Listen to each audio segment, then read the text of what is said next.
নমস্কার, ট্রাইব টিভির পর্দায় আপনাদের সকলকে স্বাগত। আপনাদের সাথে রয়েছি আমি অনন্যা। চোখ রাখবো আজকের গুরুত্বপূর্ণ খবরে। ভরা বর্ষা, অথচ ঝমঝমে বৃষ্টি নেই। নীল আকাশে শরতের মেঘের মতো ভেসে বেড়াচ্ছে সাদা মেঘের ভেলা। নির্জলা জমিতে আমন ধান রোপণের কাজ শুরুই করতে পারেননি উত্তর দিনাজপুর জেলার ইটাহার ব্লকের অধিকাংশ আমন চাষি। বৃষ্টির অভাবে আমনের মরশুম পিছিয়ে গেলে উৎপাদনে ঘাটতির জেরে চালের দাম যে আরো বৃদ্ধি পাবে তা বলাই বাহুল্য। আকাশ পরিষ্কার, সাদা মেঘ ভেসে বেড়াচ্ছে। কখনো ঝলমলে রোদ, আবার কখনো কালো মেঘ, আবার বৃষ্টি। বোঝার উপায় নেই বর্ষা নাকি শরৎকাল।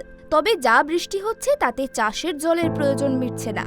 বর্ষার মরশুম, অথচ বৃষ্টি খুবই কম, তাই ব্যাপক সমস্যায় পড়ছে ধান চাষিরা। জেলার অধিকাংশ জমিতে জল না থাকায় চাষ করতে পারছেন না কৃষকরা।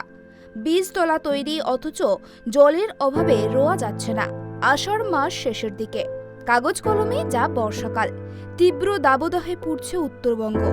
এর মধ্যে শুরু হয়ে গিয়েছে আমন ধান চাষের মরশুম।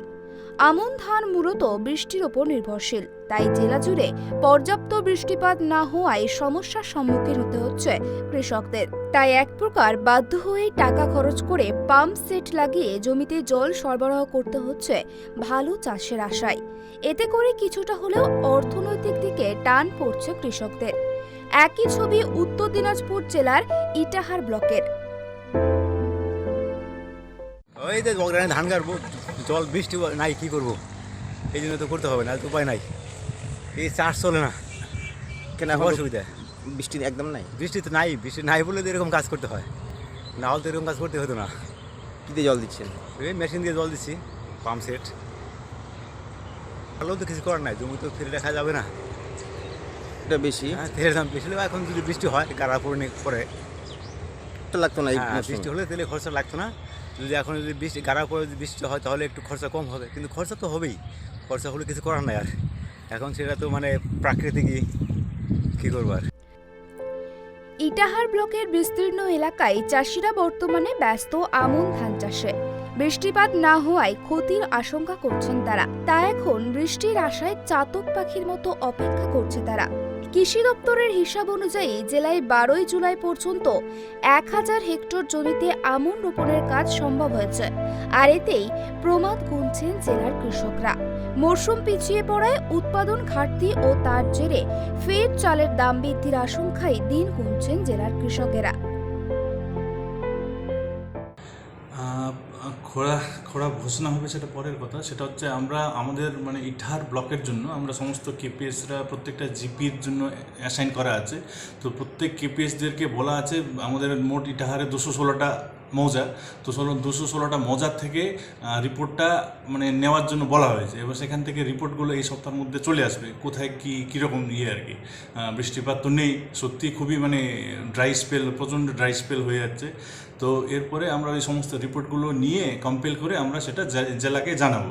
জেলাকে জানিয়ে এর মধ্যে আবার আমাদের কিছু কিছু ইয়েগুলো রয়েছে, বিভিন্ন রকমের স্কিমগুলো রয়েছে, যেমন পিএম-কেএসওয়াইয়ের আওতায় স্প্রিংকলার, যেটা হচ্ছে কম ইরিগেশনে চালায় আর কম জল ব্যবহার হয়।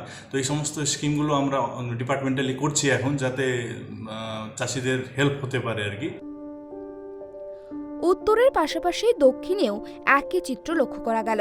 দক্ষিণবঙ্গেও এখনও দুর্বল বর্ষা। চাতক পাখির মতো অপেক্ষা করছে চাষিরা। জুলাইয়ের প্রথম সপ্তাহেও বর্ষার সক্রিয়তা লক্ষ্য করা যায়নি।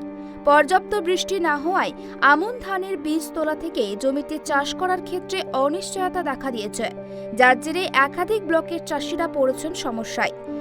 কোনো চাষি বীজ রোপণের জন্য জমি তৈরি করলেও জলের অভাবে সেই জমি ফেটে যাচ্ছে। সাবমার্সেল অথবা কোনো পুকুর বা ডোবা থেকে পাম্প মেশিন দ্বারা জল সেচ করে বীজ তোলার কাজ সারছেন চাষিদের একাংশ। বৃষ্টিপাত বা ক্যানেলের জল না পাওয়ায় এখনো শুরু করা যায়নি জমিতে নাঙল দেওয়ার কাজ। জলের অভাবে দুশ্চিন্তায় আমন ধান চাষিরা। উত্তর দিনাজপুর থেকে প্রসূন মৈত্রের রিপোর্ট, ট্রাইব টিভি।